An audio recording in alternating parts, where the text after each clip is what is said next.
شروع اللہ کا نام لے کر جو بڑا مہربان نہایت رحم والا ہے۔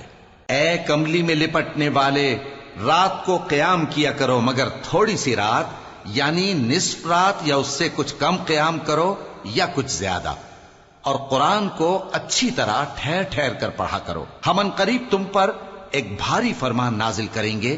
کچھ شک نہیں کہ رات کا اٹھنا نفس کو سخت پامال کرتا ہے، اور اس وقت ذکر بھی خوب درست ہوتا ہے۔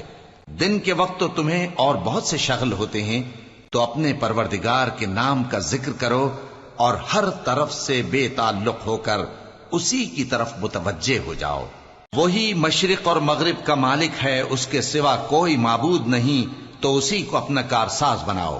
اور جو دل آزار باتیں یہ لوگ کہتے ہیں ان کو سہتے رہو، اور خوبصورتی سے ان سے کنارہ کش رہو، اور مجھے ان جھٹلانے والوں سے جو دولت مند ہیں سمجھ لینے دو، اور ان کو تھوڑی سی مہلت دے دو۔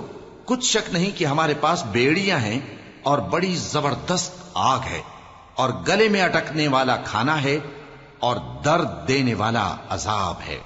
جس دن زمین اور پہاڑ کانپنے لگیں اور پہاڑ ایسے بھربھرے ہو جائیں گے جیسے ریت کے ٹیلے، اے اہل مکہ، جس طرح ہم نے فرعون کے پاس موسیٰ کو پیغمبر بنا کر بھیجا تھا، اسی طرح تمہارے پاس بھی محمد صلی اللہ علیہ وآلہ وسلم ایک رسول بھیجے ہیں جو تمہارے مقابلے میں گواہ ہوں گے۔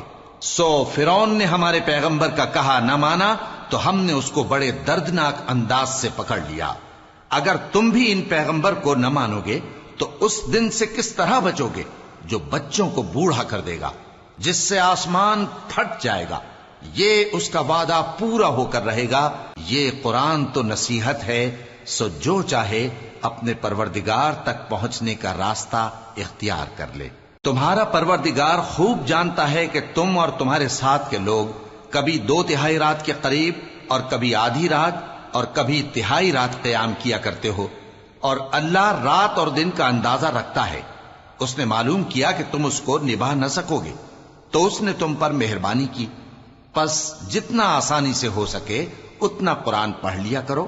اس نے جانا کہ تم میں بعض بیمار بھی ہوں گے، اور بعض اللہ کے فضل یعنی معاش کی تلاش میں ملک میں سفر کریں گے، اور بعض اللہ کی راہ میں لڑیں گے، تو جتنا آسانی سے ہو سکے اتنا قرآن پڑھ لیا کرو، اور نماز قائم کرتے رہو اور زکوٰۃ ادا کرتے رہو، اور اللہ کو نیک نیتی سے قرض دیتے رہو، اور جو عمل نیک تم اپنے لیے آگے بھیجو گے اس کو اللہ کے ہاں بہتر اور صلے میں بہت عظیم پاؤ گے، اور اللہ سے بخشش مانگتے رہو، بے شک اللہ بخشنے والا ہے، مہربان ہے۔